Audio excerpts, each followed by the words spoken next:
Chapter 5, Frozen, 12-year-old Michaela. The white stripes on my green tank top have now turned into squiggly lines that wiggle like a worm. Touching someone in the wrong place while hugging them may be an accident. But this? What is this? Can this really be an accident? My eyes fling up from my boob and scan the barn. I look at the dirt floor just in front of me, and then to Pepper, who has her butt towards me with her saddle on while still standing in the cross ties.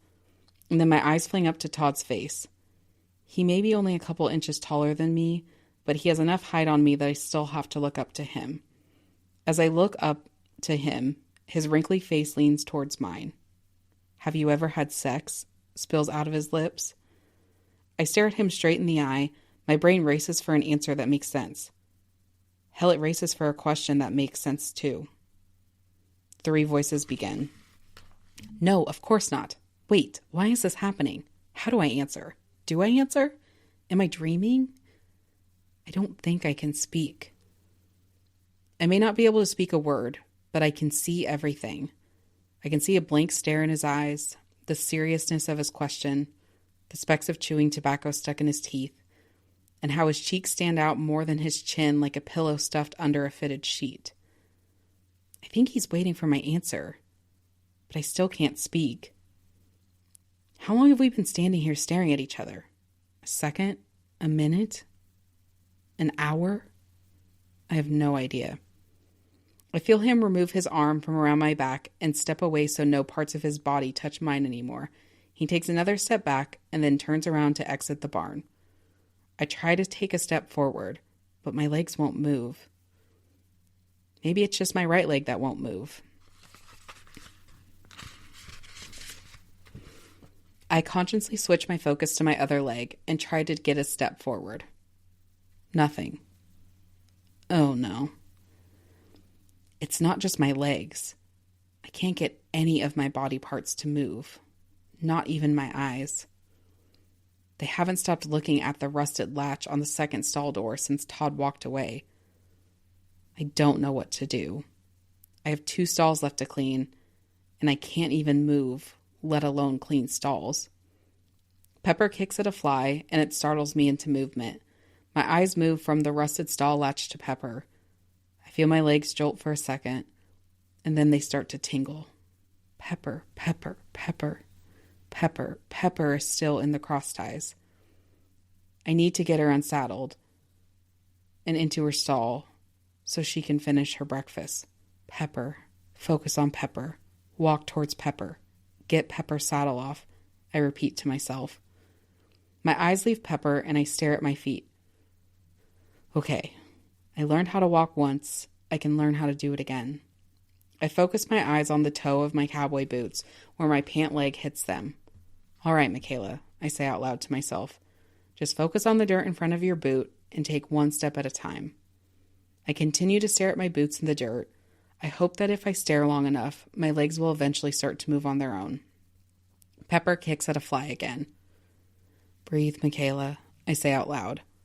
I watch the toe of my boot pick itself up off the ground and take a step. I look at my other boot and watch it take a step. I pick my eyes up from the dirt and I look at Pepper. My body and I are no longer one. We are a bunch of independent pieces that must learn how to work together again. To get my legs to keep working, I repeat the words from the book by Dr. Seuss that my mom used to read to me at bedtime. Left foot left, right foot right. I footbook myself all the way until I arrive at Pepper. But now for the next challenge. I have to get this saddle off her. I looked at the saddle. My eye scanned the horn at the front of the saddle and then scanned the cantle at the back of the saddle. I command my arms to grab the saddle. Nothing. Gosh dang it, why didn't Dr. Seuss write an arm book? What am I going to do now? The 3 voices begin to coax me. "Breathe, Michaela, breathe." Breathing is not going to help her move her arms.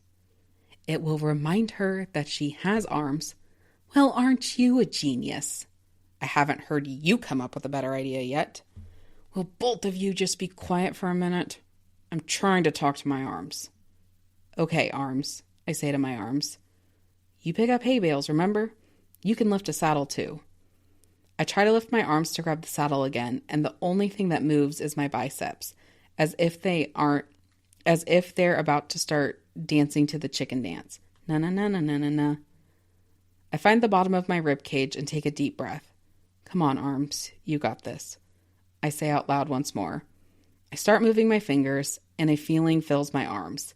It's a tingly feeling, but it's a feeling nonetheless. My arms crawl their way to the top of the saddle. Thank goodness Pepper is short like I am. I grab the saddle and pull it off Pepper's back. The saddle's weight hits the grip of my fingers and breaks through it. The saddle crashes to the floor. I jump because I was worried that the sound of the saddle hitting the ground would scare Pepper, but it didn't scare her at all. Clearly, I'm more jumpy than her today. I drag the saddle to the platform on the side of the cross ties. I'm not going to be able to lift this into the tack room right now. I will have to return to get it after I finish the last 2 stalls. Todd hates it when saddles touch the ground, so I hope he doesn't return until I can get the saddle back into the tack room. I lift my right hand up to unclip Pepper from the cross ties. My fingers grasp the clip, but they don't have the strength to pull it down on their own. I lift my left hand up to help my right hand unclip the clip. Both of them manage to get Pepper free from the cross ties. Pepper walks fast, so once she's unclipped, we return to her stall faster than I have walked since early this morning. Well, more accurately, Pepper walked and I got dragged. Pepper's stall is one of the 2 stalls that I have left to clean. Even with my dragging down the aisle courtesy of Pepper, everything still feels heavy. My legs, my fingers, my arms, the manure fork, and the wheelbarrow. With every scoop I place in the wheelbarrow, I have to stop and lean against Pepper for strength. I put my head in her long black mane and I stare at the ground each time. What the hell just happened, and why can't I move?